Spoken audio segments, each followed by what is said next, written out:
ಸ್ನೇಹಿತರೆ ನಮಸ್ಕಾರ. ಚರಿತ್ರೆ ಬಿಗ್ ನ್ಯೂಸ್ಗೆ ನಿಮಗೆಲ್ಲ ಪ್ರೀತಿಯ ಸ್ವಾಗತ. ಮಹಾ ಸಂಗಮ ಭೂಮಿ ಪ್ರಯಾಗ್ರಾಜ್ನಲ್ಲಿ ವಿಶ್ವದ ಅತಿ ದೊಡ್ಡ ಧಾರ್ಮಿಕ ಮೇಳ ಮಹಾಕುಂಭಕ್ಕೆ ಚಾಲನೆ ಸಿಕ್ಕಿದೆ. ಪೌಷ ಪೂರ್ಣಿಮೆಯ ದಿನವಾದ ಸೋಮವಾರ ಮೊದಲ ರಾಜಸ್ನಾನ ನಡೆಯಿತು. ಅತ್ಯಂತ ಅದ್ಭುತ ಮುಹೂರ್ತವೆಂದೇ ಕರೆಯಲ್ಪಡುವ ಪೌಷ ಪೂರ್ಣಿಮೆ ಅಂದರೆ ಬನದ ಹುಣ್ಣಿಮೆಯ ಬುಧಾತಿಥ್ಯ ಯೋಗದಲ್ಲಿ ಸಾವಿರಾರು ಸಂಖ್ಯೆಯ ಭಕ್ತಾಳುಗಳು ಕೊರೆಯುವ ಚಳಿಯಲ್ಲಿ ಪುಣ್ಯ ಸ್ನಾನ ಮಾಡಿದ್ರು. ವಿಶ್ವದ ವಿವಿಧೆಡೆಯಿಂದ ಬಂದಿರುವ ಸರಿಸುಮಾರು 50 ಲಕ್ಷ ಭಕ್ತರು ಶ್ರದ್ಧಾಳುಗಳು ಮಹಾಕುಂಭ ಮೇಳದಲ್ಲಿ ಭಾಗಿಯಾಗಿದ್ದಾರೆ ಅಂತ ಹೇಳಲಾಗಿದೆ. ನಾ ಭೂತೋ ನಾ ಭವಿಷ್ಯತಿ ಅನ್ನುವಂತೆ ಭಾನುವಾರದಿಂದಲೇ ಪ್ರಯಾಗ್ರಾಜ್ನತ್ತ ಜನ ಸಾಗರವೇ ಹರಿದು ಬರ್ತಾ ಇದೆ.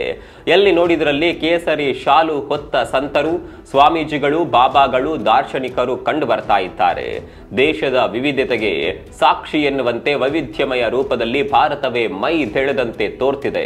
ಫೆಬ್ರವರಿ 26ರವರೆಗೆ ಒಟ್ಟು 45 ದಿನಗಳ ಕಾಲ ಮಹಾಕುಂಭ ಮೇಳ ನಡೆಯಲಿದೆ. ಮಕರ ಸಂಕ್ರಮಣದ ದಿನವಾದ ಜನವರಿ 14ರಂದು ಅಂದರೆ ಇಂದು ಮಂಗಳವಾರ ಪವಿತ್ರ ಶಾಹಿ ಸ್ನಾನ ನಡೆಯಲಿದೆ.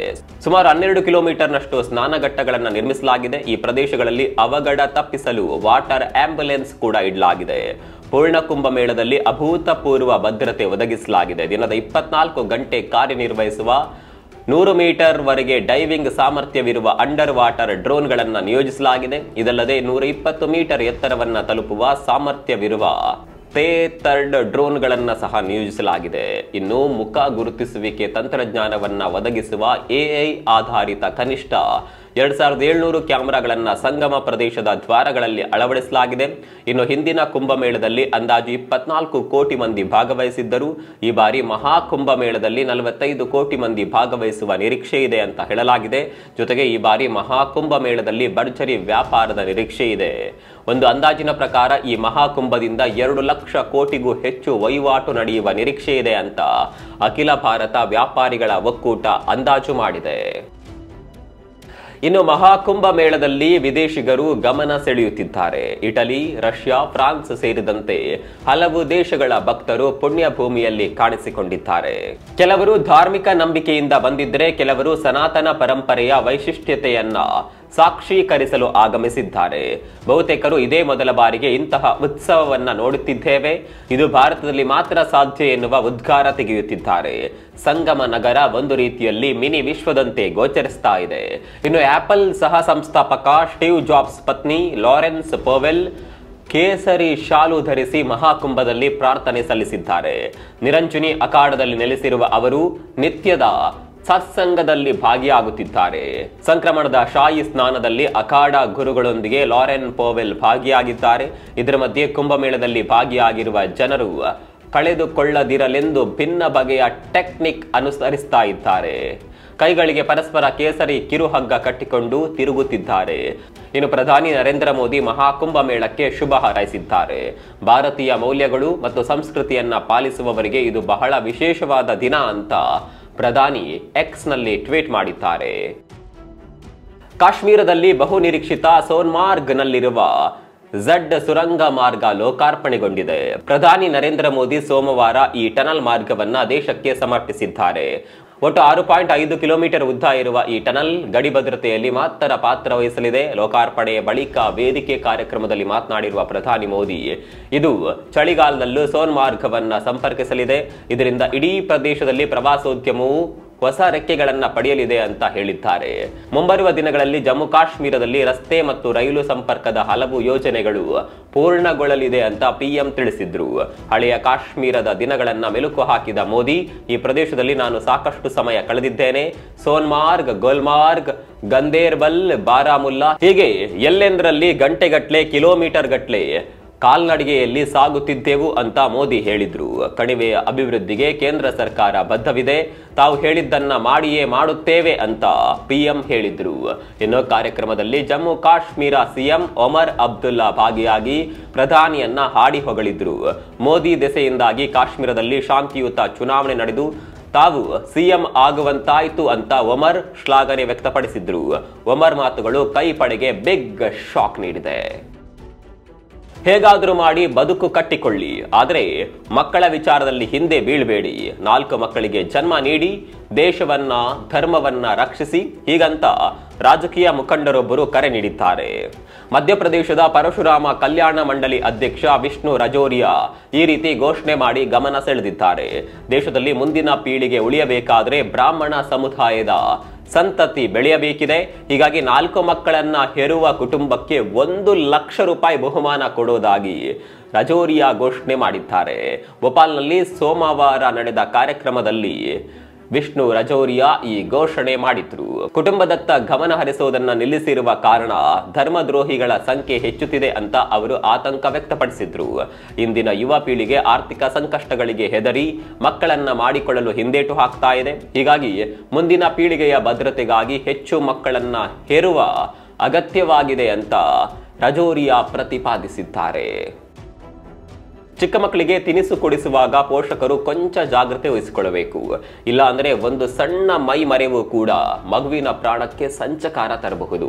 ಇಂಥದ್ದೇ ಒಂದು ದಾರುಣ ಘಟನೆ ಕೇರಳದಲ್ಲಿ ನಡೆದಿದೆ. ಪಿಸ್ತಾ ತಿನ್ನುವಾಗ ಅದರ ಸಿಪ್ಪೆ ಬಾಯಲ್ಲಿ ಹೋಗಿ 2 ವರ್ಷದ ಮಗು ಸಾವಿಗೀಡಾಗಿದೆ. ಕಾಸರಗೋಡು ಜಿಲ್ಲೆಯ ಕುಂಬ್ಳೆ ನಗರದಲ್ಲಿ ಈ ದುರಂತ ನಡೆದಿದೆ.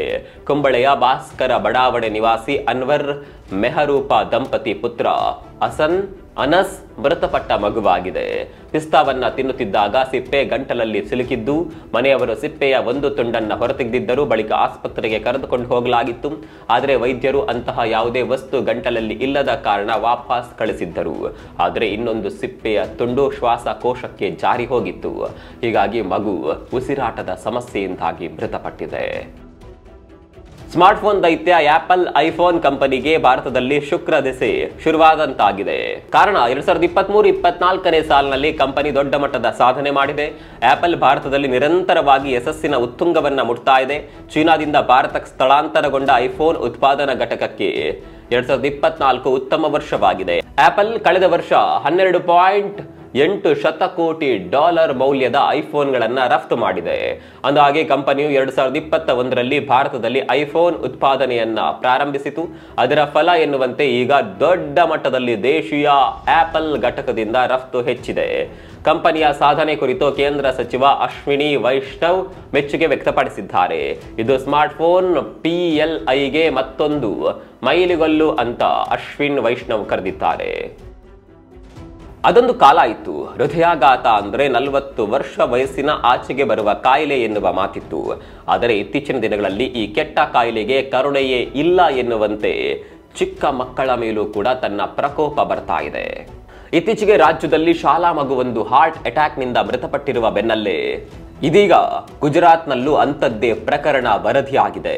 ಗುಜರಾತ್ನ ಅಹಮದಾಬಾದ್ನ ಜೇಬಾರ್ ಶಾಲೆಯಲ್ಲಿ 3ನೇ ತರಗತಿಯ ವಿದ್ಯಾರ್ಥಿನಿಯೊಬ್ಬಳು ಹೃದಯ ಸ್ತಂಭನದಿಂದ ಸಾವಿಗೀಡಾಗಿದ್ದಾಳೆ. ಮೃತಪಟ್ಟ ಬಾಲಕಿಯನ್ನ 8 ವರ್ಷದ ಗಾರ್ಗಿ ರಣಪಾರ ಅಂತ ಗುರುತಿಸಲಾಗಿದೆ.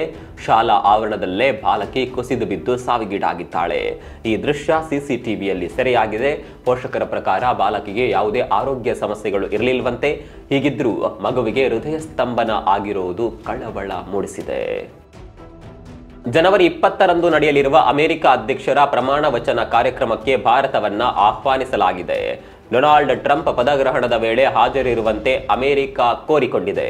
ಈ ಹಿನ್ನೆಲೆಯಲ್ಲಿ ವಿದೇಶಾಂಗ ಸಚಿವ ಎಸ್ ಜೈಶಂಕರ್ ಭಾರತದ ಪ್ರತಿನಿಧಿಯಾಗಿ ಟ್ರಂಪ್ ಅವರ ಪ್ರಮಾಣ ವಚನ ಸಮಾರಂಭದಲ್ಲಿ ಭಾಗಿಯಾಗಲಿದ್ದಾರೆ. ಅಂದಹಾಗೆ ಟ್ರಂಪ್ ಜನವರಿ 20ರಂದು ಅಮೆರಿಕದ 47ನೇ ಅಧ್ಯಕ್ಷರಾಗಿ ಪ್ರಮಾಣ ವಚನ ಸ್ವೀಕರಿಸಲಿದ್ದಾರೆ. ಇದಕ್ಕಾಗಿ ಶ್ವೇತಭವನದಲ್ಲಿ ಸಕಲ ಸಿದ್ಧತೆ ನಡೆಸಲಾಗ್ತಾ ಇದೆ. ಇನ್ನು ಟ್ರಂಪ್ ಪ್ರಮಾಣ ವಚನ ಸ್ವೀಕರಿಸಿದ ಬಳಿಕ ಆಯೋಜಿಸಲಾಗಿರುವ ಮೆರವಣಿಗೆಯಲ್ಲಿ ಪಾಲ್ಗೊಳ್ಳಲು ಭಾರತೀಯ ಅಮೆರಿಕನ್ ಡೋಲ್ ಬ್ಯಾಂಡ್ಗೂ ಕೂಡ ಆಹ್ವಾನ ನೀಡಲಾಗಿದೆ. ಇನ್ನು ನೀಲಿ ಚಿತ್ರ ತಾರೆ ಸ್ಟಾರ್ಮಿ ಡೇನಿಯಲ್ಸ್ ಅವರಿಗೆ ಲಂಚ ನೀಡಿದ ಪ್ರಕರಣದಲ್ಲಿ ಟ್ರಂಪ್ ಖುಲಾಸೆಗೊಂಡಿದ್ದಾರೆ. ಕೇಸ್ ಕುರಿತಂತೆ ತೀರ್ಪು ಕಾಯ್ದಿರಿಸಿದ ಮ್ಯಾನ್ ಹ್ಯಾಟನ್ ಕೋರ್ಟ್ ಶುಕ್ರವಾರ ತೀರ್ಪು ಪ್ರಕಟಿಸಿದೆ. ನ್ಯಾಯಾಧೀಶರು ಟ್ರಂಪ್ ಅವರನ್ನ ಔಪಚಾರಿಕವಾಗಿ ದೋಷಿಯನ್ನಾಗಿಸಿದ್ದರೂ ಸಹ ಯಾವುದೇ ಶಿಕ್ಷೆ ವಿಧಿಸದೆ ಪ್ರಕರಣವನ್ನ ಅಂತ್ಯಗೊಳಿಸಿದ್ದಾರೆ. ಇದರಿಂದ ಟ್ರಂಪ್ ಶ್ವೇತಭವನ ಎಂಟ್ರಿ ಯಾವುದೇ ಅಡ್ಡಿ ಆತಂಕಗಳಿಲ್ಲದೆ ನಡೆಯಲಿದೆ. ಆಂತರಿಕ ದಂಗೆಯಿಂದ ನಲುಗಿರುವ ಸುಡಾನ್ನಲ್ಲಿ ಸೇನೆ ಮಹತ್ವದ ವಿಜಯ ದಾಖಲಿಸಿದೆ. ಸುಡಾನ್ನ ಎಲ್ ಗೆಜೀರಾ ಪ್ರಾಂತ್ಯದ ರಾಜಧಾನಿ ವಾಡ್ ಮದನಿಯನ್ನ ಮರುವಶಪಡಿಸಿಕೊಳ್ಳಲಾಗಿದೆ. ಸುಡಾನ್ ಸೇನೆ ಅರಸೇನೆ ಬಲದೊಂದಿಗೆ ನಗರದ ಮೇಲೆ ಹಿಡಿತ ಸಾಧಿಸಿದೆ. ಆಯಕಟ್ಟಿನ ನಗರ ವಾಡ್ ಮದನಿಯನ್ನ ಸೇನೆ ಪ್ರವೇಶಿಸ್ತಾ ಇದ್ದಂತೆ ಜನರು ಸಹ ಹರ್ಷಗೊಂಡಿದ್ದು ಸಂತಸದ ವಾತಾವರಣ ನಿರ್ಮಾಣವಾಗಿದೆ. ಸುಮಾರು 2 ವರ್ಷಗಳ ವಿನಾಶಕಾರಿ ಅಂತರ್ಯುದ್ಧದಲ್ಲಿ ಇದನ್ನ ಅತ್ಯಂತ ಮಹತ್ವದ ತಿರುವು ಅಂತಲೇ ಭಾವಿಸಲಾಗಿದೆ. ಸಂಭ್ರಮಾಚರಣೆ ಭಾಗವಾಗಿ ಸೈನಿಕರು ಗಾಳಿಯಲ್ಲಿ ಗುಂಡು ಹಾರಿಸಿ ತಮ್ಮ ಖುಷಿ ಹಂಚಿಕೊಂಡಿದ್ದಾರೆ. ಇಲ್ಲಿವರೆಗೆ ಸುಮಾರು 2 ವರ್ಷಗಳ ಯುದ್ಧದಲ್ಲಿ 12 ಮಿಲಿಯನ್ಗಿಂತಲೂ ಹೆಚ್ಚು ಜನರು ಬೇರೆ ಪ್ರದೇಶಗಳಿಗೆ ಸ್ಥಳಾಂತರಗೊಂಡಿದ್ದಾರೆ. ಸೇನೆಯು ವಾಡ್ ಮದನಿಯನ್ನ ಮರಳಿ ವಶಪಡಿಸಿಕೊಂಡಿರುವುದು ಸರ್ಕಾರದ ನೈತಿಕತೆಯನ್ನ ಹೆಚ್ಚಿಸಿದೆ. ಅನಾಹುತಕಾರಿ ಕಾಡ್ಗಿಚ್ಚಿನಿಂದ ನಲುಗಿರುವ ಅಮೆರಿಕದ ಲಾಸ್ ಏಂಜಲೀಸ್ ನಗರ ಅಕ್ಷರಶಃ ಸುಟ್ಟು ಭಸ್ಮವಾಗಿದೆ. ಪ್ರವಾಸಿಗರನ್ನ ಕೈಬೀಸಿ ಕರೆಯುತ್ತಿದ್ದ ನಗರ ಈಗ ಗೋಸ್ಟ್ ಟೌನ್ ನಂತೆ ಗೋಚರಿಸ್ತಾ ಇದೆ. ಬೆಟ್ಟಕ್ಕೆ ಅಂಟಿಕೊಂಡಿರುವ ರೆಸಾರ್ಟ್ಗಳು, ಬಹುತೇಕ ಮಹಲ್ಗಳು, ದೊಡ್ಡ ದೊಡ್ಡ ಇಮಾರತುಗಳು ಸುಟ್ಟು ಕರಕಲಾಗಿವೆ. ಕ್ಯಾಲಿಫೋರ್ನಿಯಾ ಗವರ್ನರ್ ನೀಡಿರುವ ಮಾಹಿತಿಯಂತೆ ಕಾಡ್ಗಿಚ್ಚು ಕನಿಷ್ಠ 24 ಜನರನ್ನ ಬಲಿ ತೆಗೆದುಕೊಂಡಿದೆ. ಇದು ಅಮೆರಿಕದ ಇತಿಹಾಸದಲ್ಲಿ ಅತ್ಯಂತ ವಿನಾಶಕಾರಿ ನೈಸರ್ಗಿಕ ವಿಕೋಪ ಅಂತ ಹೇಳಲಾಗಿದೆ. ಸಾವಿರಾರು ಮನೆಗಳು ಸುಟ್ಟು ಭಸ್ಮವಾಗಿವೆ. ಅಂದಾಜು 1 ಲಕ್ಷಕ್ಕೂ ಹೆಚ್ಚು ಜನರು ಬೇರೆಡೆಗೆ ಸ್ಥಳಾಂತರಗೊಂಡಿದ್ದಾರೆ. ಸ್ಯಾಂಟಾ ಆನಾ ಹೆಸರಿನ ಬಿರುಗಾಳಿ ಕಾಡ್ಗಿಚ್ಚು ಹರಡಲು ಕಾರಣವಾಗ್ತಿದೆ. ಪರಿಸ್ಥಿತಿ ತಹಬದಿಗೆ ಬಂದಿದ್ರೂ ಗಾಳಿಯ ಕಾರಣದಿಂದಾಗಿ ಮತ್ತೆ ಹರಡುವ ಆತಂಕ ಎದುರಾಗಿದೆ. ಇನ್ನು ಕಾಡ್ಗಿಚ್ಚು ನಿರ್ವಹಿಸುತ್ತಿರುವ ರೀತಿಯ ಕುರಿತು ರಾಜಕೀಯ ಕೆಸರೆರಚಾಟಗಳು ಶುರುವಾಗಿದೆ. ನಿಯೋಜಿತ ಅಧ್ಯಕ್ಷ ಡೊನಾಲ್ಡ್ ಟ್ರಂಪ್ ಕ್ಯಾಲಿಫೋರ್ನಿಯಾ ಗವರ್ನರ್ ಕಾರ್ಯವೈಖರಿಯನ್ನ ಟೀಕಿಸಿದ್ದಾರೆ. ಇದಾಗಿತ್ತು ಈ ಹೊತ್ತಿನ ಪ್ರಮುಖ ಸುದ್ದಿಗಳು.